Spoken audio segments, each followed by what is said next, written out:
Welcome back, ladies and gentlemen, to Canadian Football Central, CFL content for the fans, by the fans, and we have our Week 17 review coming right up. We got 4 games going on. Me and Rick with a pretty good week. We went 2-2. I meant for our teams. Our teams did well. That comes first, Rick. First That comes first. You know that. First off, let's take it back here. Okay. Your team had an outstanding game. Absolutely. My team just pulled a pickle out of their behind, came out of nowhere, and we pulled a Saskatchewan this past week.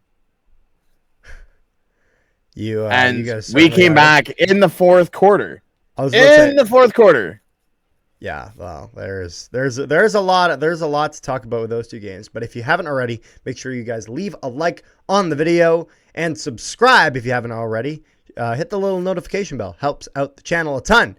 And that will get us into the first game of the week, which was the Winnipeg Blue Bombers with a 55-27 victory over the Edmonton Elks, where if there's any downside of this game is that they gave up 27, but I will be upset. I'm going to say something. I'm going to be upset for 2 reasons. Uh-huh. A, because you guys let Edmonton score 21 points in the second half.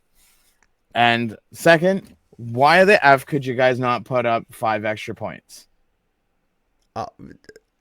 I was looking forward to that 60-banger. I was looking for the 60-banger too. However, they threw in Terry Wilson, and I'm like, okay, fine. We'll give him some field time. Augustine could have still got a touchdown.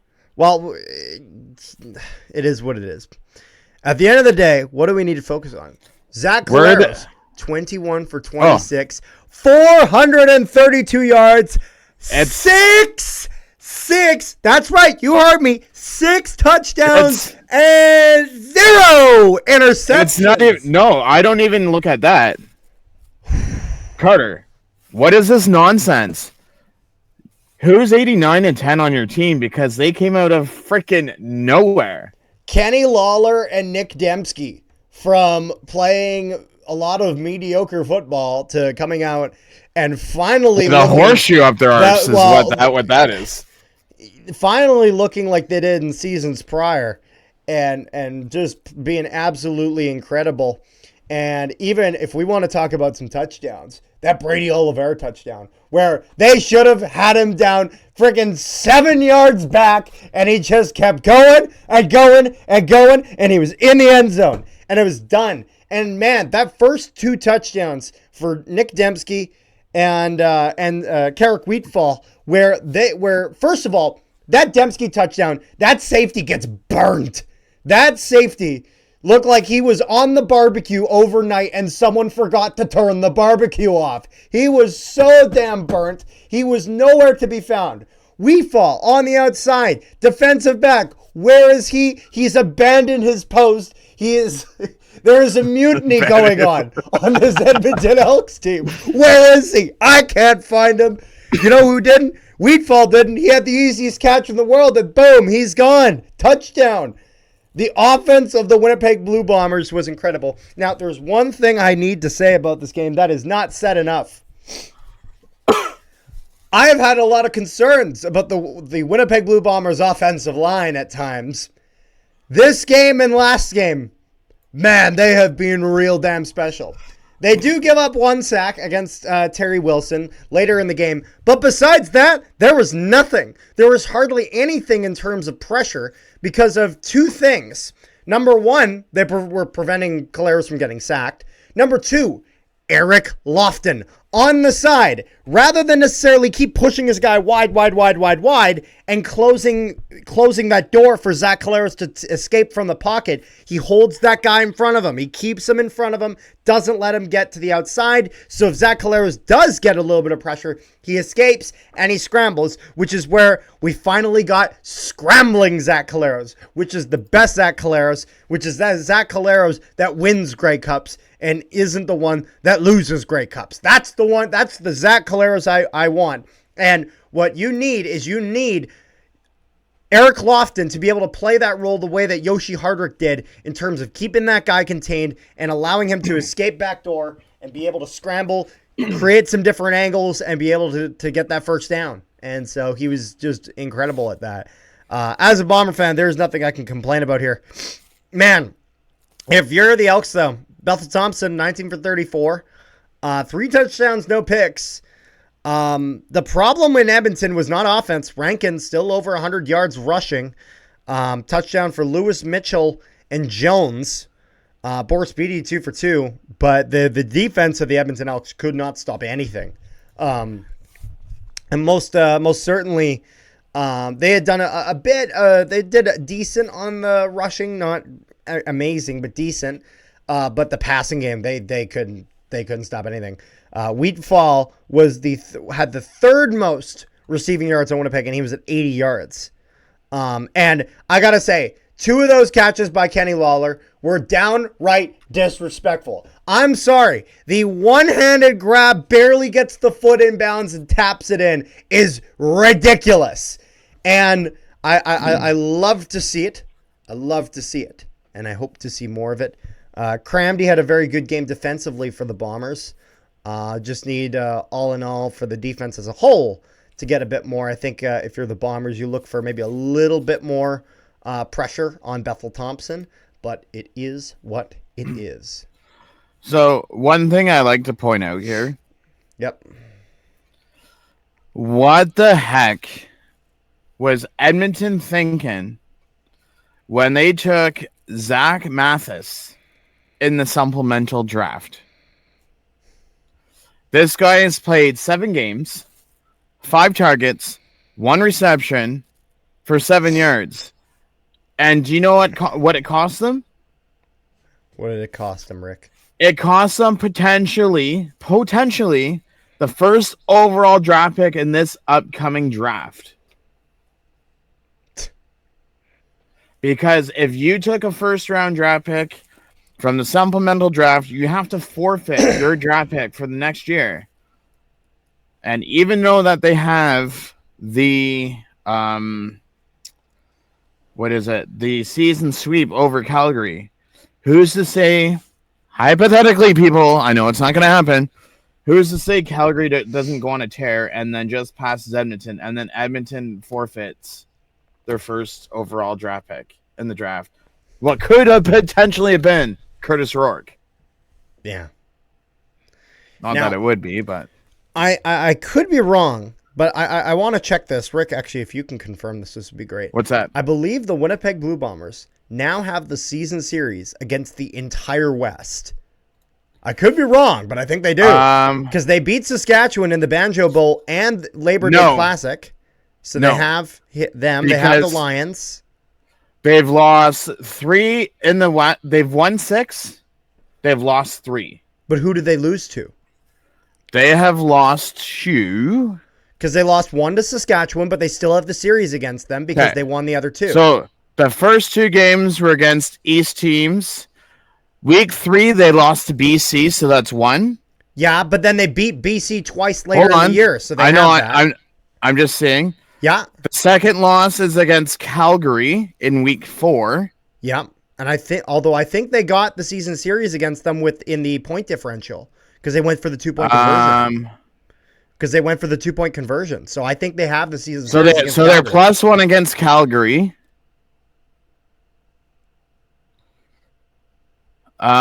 So individual losses, you guys have Calgary, Saskatchewan, and BC as individual losses. I know. I'm not saying that. I'm saying the season series against each opponent.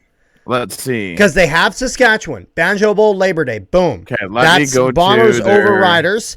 Then there's Bombers over Lions because they beat the Lions back-to-back, where they have the big shutout at home, and then they beat them in BC.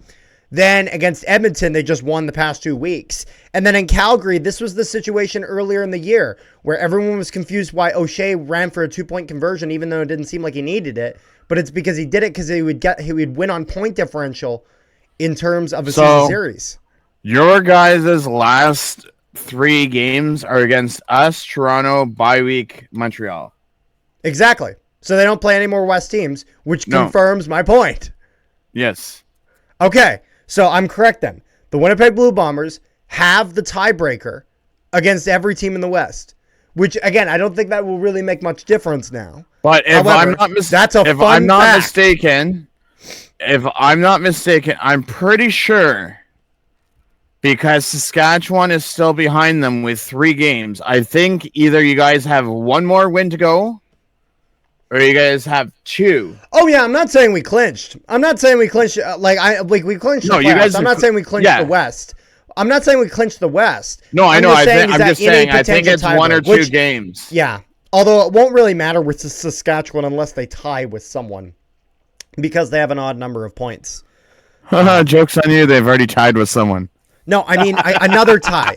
I mean a second tie, dipshit. I mean, that would just benefit us. Because wouldn't that be funny if, hypothetically, I know it's not going to happen, could you imagine if we surpassed Saskatchewan in points? That'd be so much fun. And we held a home playoff game? I don't even know how that would work in the West. You would have people fly out. That's how it would No, work. but is that even possible is the question. I don't know. Find a plane. No, I mean, like, because we're crossover, if that's even possible, that we could even host. If you're winning on points, then why not? But I guess. Anyways, but that'll bring us into the next game of the week. What'd you do? Buy it? Which Rick, you'll be happy to talk about this one, where the Hamilton Ticats in overtime with a 32-29 victory over the BC Lions. Rick, how are you feeling about that?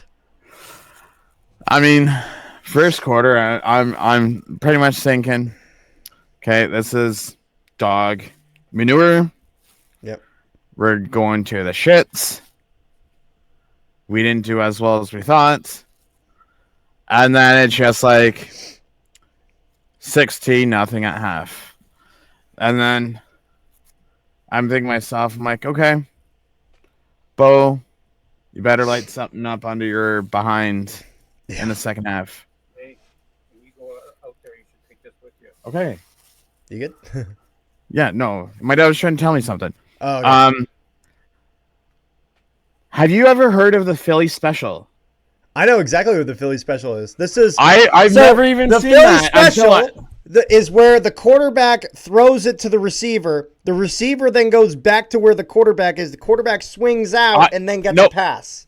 No, so you have it. It's opposite. So the quarterback hands it off to the running back, who throws it to the receiver, That's who then what it was. throws Sorry. it to the quarterback. That's what it was. Sorry, I forgot the handoff. I missed. Has a receiving touchdown this season from Tim White. Tim White's throwing his first touchdown pass in his whole career. Yeah, that's fun. It's a crazy play. I remember when that play first happened in the Super Bowl with the Philadelphia Eagles, because that's why it's called the Philly Special, and that was quite something. I think it was Carson Wentz who received that pass, or something like that. It was a crazy play though. It was a lot of fun. Oh, and then your former Blue Bomber, O'Leary Orange, where'd that guy come from? I love the list of receivers. Like, how many receivers did you play? Like, so many. Was? Yeah, you get the Russian roulette, like literally get the pistol, throw the bullet in, and you'll see which one you get. Wheel of Fortune, except with receivers in Hamilton. Listen, Bo still threw 315 yards. He just didn't pick 2 people like your quarterback did. We like to throw it to everyone and everyone.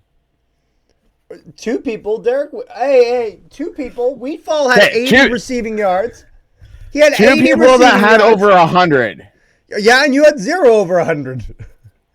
Yeah, because we throw it to everyone on our team. Oh, exactly. There we go. It's like Timbits, where everyone gets their time on the field. They all get the 2 minutes. Hey, Brendan Orange got a touchdown. Fair enough. Keandre Smith had a game. Tim White even put in a little. A little? 74 yards receiving is a little? I mean, we held BC to 10 points in the second half. Yeah. Well, a big thing is that if we're gonna talk about this game and we're gonna look objectively, we need to look at the objective, because people are talking about, oh, should they be benching Rourke or this or that, and it's like, did Rourke give up 18 points in the fourth quarter?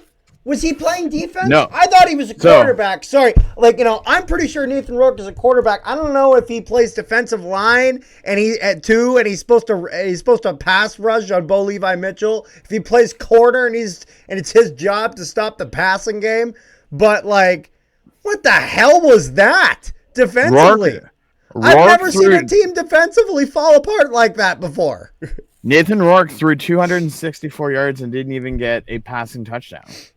Yeah, no, I'm not saying Rourke was great, but if you're going to seriously try to blame this loss on him like it was him that gave up 18 points you gave up 18 points in the fourth quarter. Seriously. Oh, trust me. When TSN pulled him aside for the interview, he did not look too impressed. Good God. Oh, and one other thing, I've already mentioned this to you. Can someone please print, send, or stick it in front of Glenn Suter's face, for the love of God, showing him the hold of the guy's jersey tugging down on Brandon O'Leary's jersey, for the love of God. Because what he clearly does not know, what everyone on social media has been telling him, is that was pass interference regardless of how you do. If you hold on to a person's jersey like this and they cannot jump, that is passing interference, people. And Glenn Suter's trying to make the claim of, he still jumped. It's like, you're trying to tell me this guy couldn't have jumped higher? I saw that. He's holding him right here. He's holding him right in the collar. Like, I'm sorry, that's total pass interference. The best part about it is he's pulling down on him. He is impeding with his ability to catch the football instead of getting in front of him and playing some goddamn defense. They gave up 18 fucking points before this. It's not like they know how to play defense. Not only that, God but damn. when Glenn Suter said that, my reaction from Farhan, because Farhan was doing play-by-play with him. Yeah. Farhan was pretty much dumbfounded because of what Glenn Suter said. And Glenn Suter still sticks by his word. Even Justin Dunk says that wasn't pass interference. Like, I don't know where these people get their knowledge from, but let me tug on your jersey as you're trying to jump up, and you're trying to tell me that that's not pass interference. Yeah. Well, also, it's not pass interference because he wasn't wearing green and white. That's why. Let's be real here.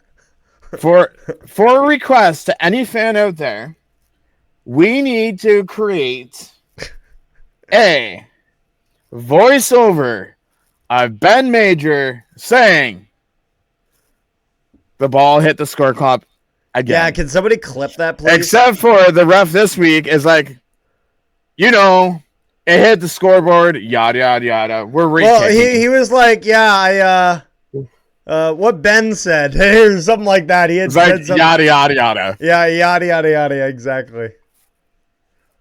Oh, my goodness. No, it was... So, let me put something out there. So, just to be clear, Flint Loft is doing this intentionally now, right? Like, surely. There's no way he's just accidentally kicking it and accidentally hitting it. This has to be intentional at this point.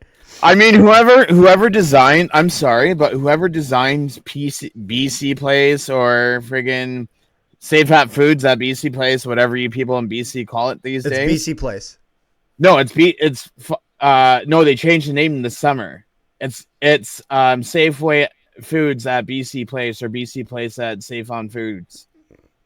Go Google it right now. Everyone in BC calls it BC Place. Okay, well, the same way that everyone in Winnipeg doesn't call it Canada Life Center. They don't call it Princess Auto Stadium. They call it IG Field. They call it the MTS well, I'm Center. just telling you that that's the proper name for it. Yeah, I don't give a damn about sponsorship. I don't. Whoever designs that should have put the scoreboards like every other field in the friggin' end zone. To be fair, then you wouldn't be having this problem. To be fair, that hasn't been a problem till now. This is a recent problem. And also, yeah, because no stadium has a scoreboard in the middle of the goddamn yes, it does. Yes, it does. Actually, AT&T Stadium where the Dallas Cowboys play does. Okay. I'm talking CFL here. I'm not talking NFL. Ah, there we go. There's Also, the asterisk. It was in there somewhere. Also, just want to point out to all those people that says that Zach Calera should win MOP, Bo Levi Mitchell has a better completion percentage than Zach Calera's, has 1,000 more yards and 11 more touchdowns than freaking Zach Calera's.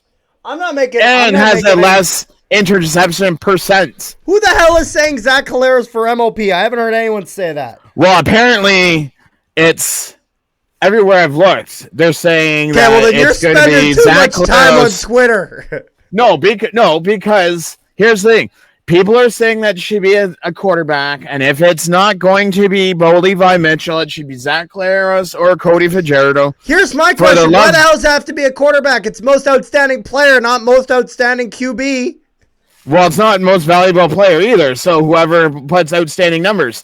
And the last time I looked, what player did something better than almost 5,000 yards and 30 touchdowns? So I'm telling you right now, Bo is going to be the East. Whoever comes out of the West is going to be a whole different story. But there's no one going to be beating him from the East. I don't think it should be Calera's. I love Calera's, and I think there have been many years where it has been deserved. I think last year, if you put him up against Chad Kelly, I think he still wins that. I'm going to tell you right now, I still don't think Chad Kelly should have beaten Brady Oliveira last year for it. I don't think he should have. I'm going to tell you right now. Yeah. If it's Bo versus Oliveira this year, and Oliveira does not win, that means the MOP is a quarterback award no matter how you look at it. I'm just putting that out there. Not that I would say that a quarterback should win it over a running back. I'm just saying if Bo wins it over Oliveira, then you know for sure that it's not a running back award, that it's a quarterback award. Yeah, I don't know. I think they need to make that a bit more clear. But at the end of the day... The only thing that Cody Fajardo has over everyone is the better completion. He does not have the yards. He doesn't have the touchdowns. He doesn't have the interceptions. So, kiss my behind. Yeah, Next game. Next game is going to be the Saskatchewan Roughriders. The game. Defeating the Ottawa These two Redbacks games were utter disappointments. By a score of 29-16. I was really hoping for the Red Blacks here, but they can't get it done. And the Red Blacks now... Can't get it done. Can't get it done. They're not getting it done. They need to get it done, and they're not getting it done. So, yeah, I stand by that. They haven't got it done in the last 3 or 4 weeks, my friend. I know. They can't get it done. And now, you know. Yeah, and now their schedule is even more difficult. Jeremiah Mazzoli, 26 for 36. Not a bad completion percentage. You know what's a bad percentage, though? 1 touchdown and 3 interceptions. That is not a good ratio. Don't do that. Bad stuff all around. Trevor Harris went 27 for 36. No touchdowns, no interceptions for him. 315 yards. Bertrand Hooden was leading the rushing game for Saskatchewan with 72 yards. And on the Red Blacks, it was LeBourne with 42 yards on 8 rushes. Yes, Rick? You know what I was just looking at? What? So, Ottawa plays Montreal on the road, Toronto on the road, and then us at home.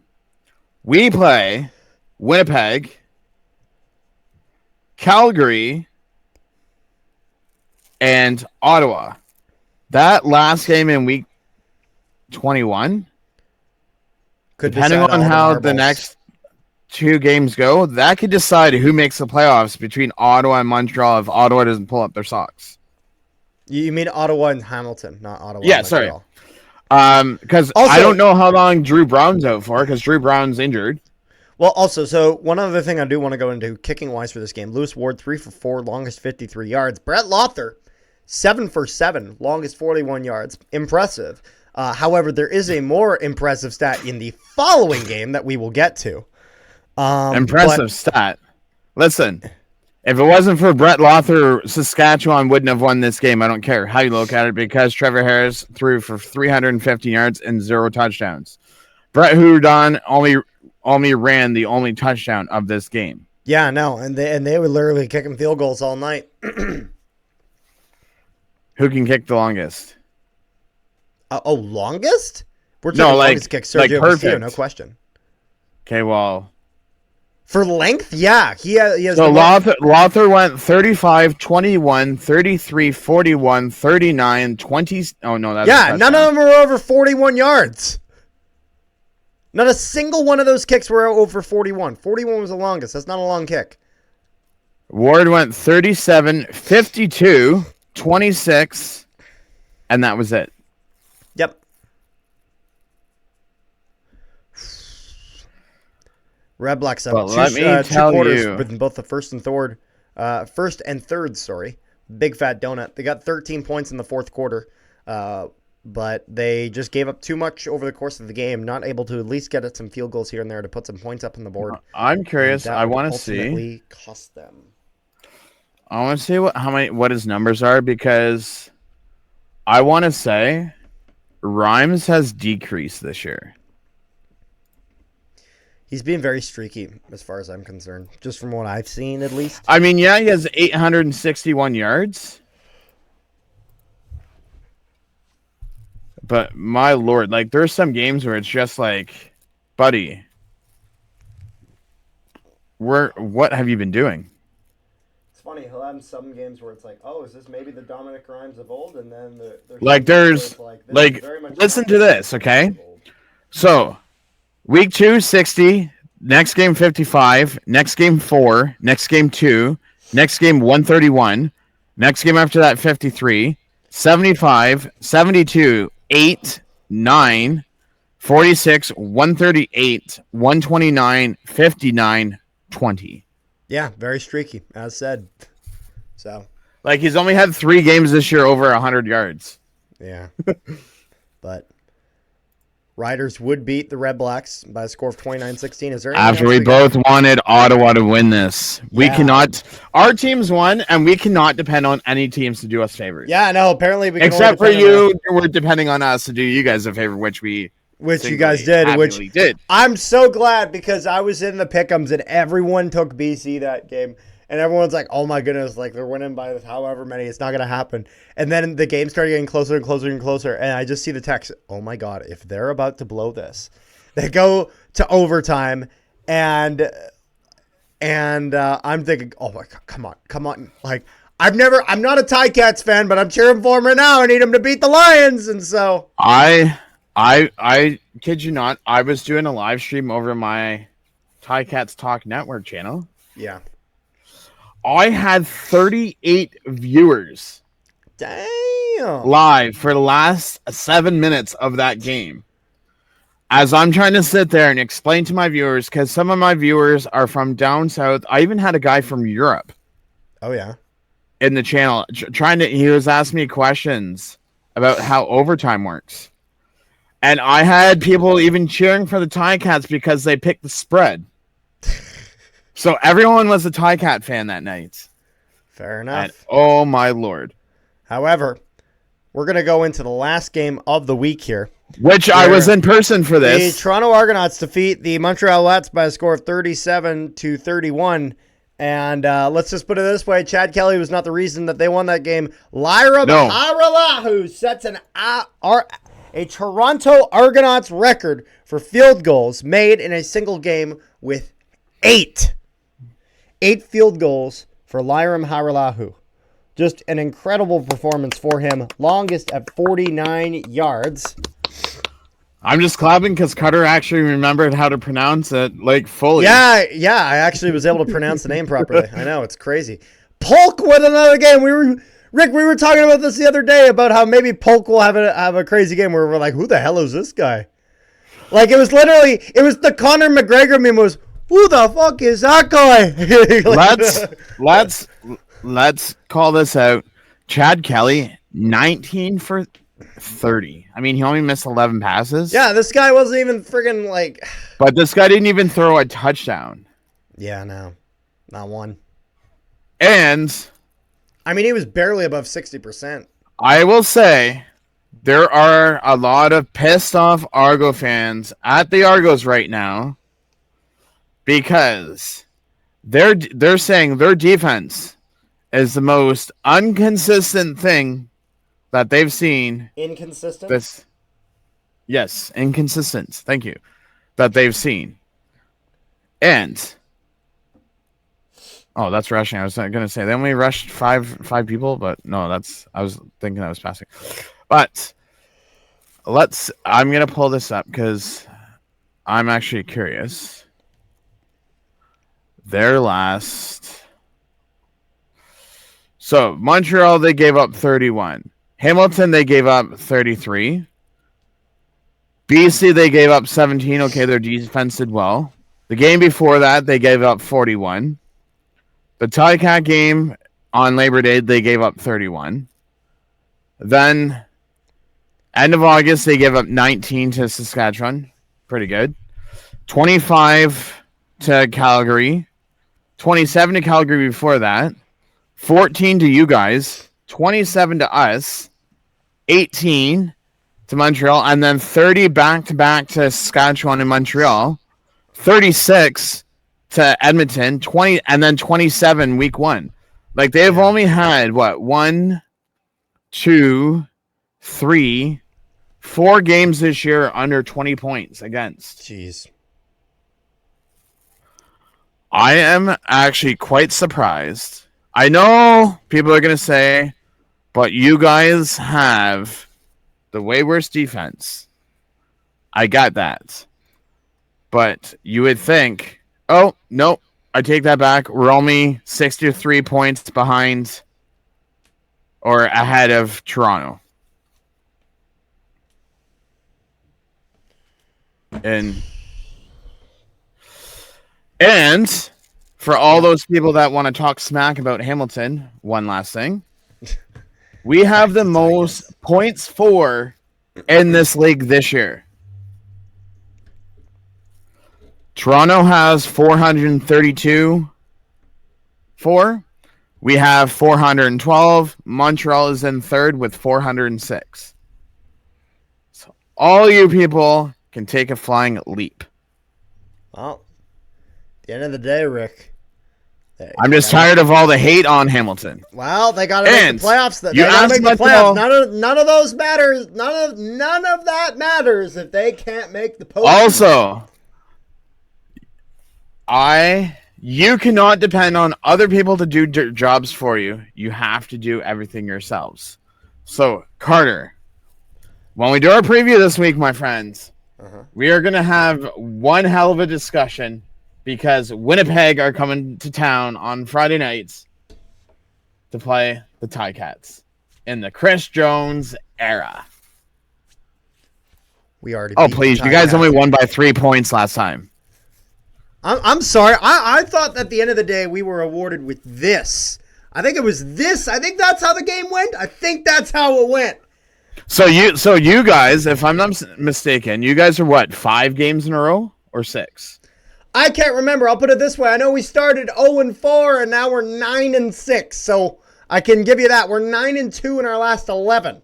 1, 2, 3, 4, 5, 6, 7. So you guys have won 7 in a row going into this week. Hell yeah. We've won 4. Someone's hot streak's going to continue and someone's hot streak's going to end. So it'll be interesting to see. Well, I'll put it this way. Either our heater continues and we get closer to that West final, baby, or it ends and it's like, hey, we still got a playoff spot already, and now we're just going to try to see if we can still get that West, as we got a little bit of a lead over Saskatchewan and BC still. So, but obviously I want them to get this next win. But anyways, back to the task at hand, the Alouette Argos game. Yes. That second quarter, 31 points scored in that second quarter. How about that? So with Hauerlahu with 2 field goals early on in that, then a rushing touchdown for Kadeem Carey, and then a passing touchdown for the Alouettes for Speaker, and then they got a single off a punt. Maltos got that 84-yard kickoff, dead ball, declared a single. Then a punt return touchdown for Letcher on special teams, 100 yards. And they would grab that. And then another field goal for Haralahu at 49 yards. And he would make that for the Argos. So that was a pretty decorated second quarter. Argos run the ball 30 times for 234 yards. So they must not have any faith in Chad Kelly. I mean, Chad Kelly did throw it 32 times. Well, it might not even necessarily just be that. It was that we had talked about this a few weeks ago, or 1 or 2 weeks ago, about how Kadeem Carey was getting really underutilized. Although it wasn't even just Kadeem Carey who was running in this game. He got 12 rushes, so solid for him. 90 yards for him. McMahon had five. McMahon had five rushes for 67 yards. And then Daniel Adnaboye. It's not Adnaboye. There's no N. Adnaboye. I think it's Adababoye. I believe that's what it is. Adababoye. With 8 rushes. You know, our friend Connor's going to be correcting us the day after he listens to this. He's going to be like, I told you. Sorry, my bad. Connor's going to be correcting one of us. And the text message. That's fine. That's fine. Because he always bugs me. He's like, man, you guys can't pronounce these names. I guarantee when you guys fly here and I pick you up for the airport, he's gonna be like, actually, you mispronounced his name, and it's gonna be like, yeah, you can enjoy a taxi home. Well, first off, you're gonna be at work the day that we fly in.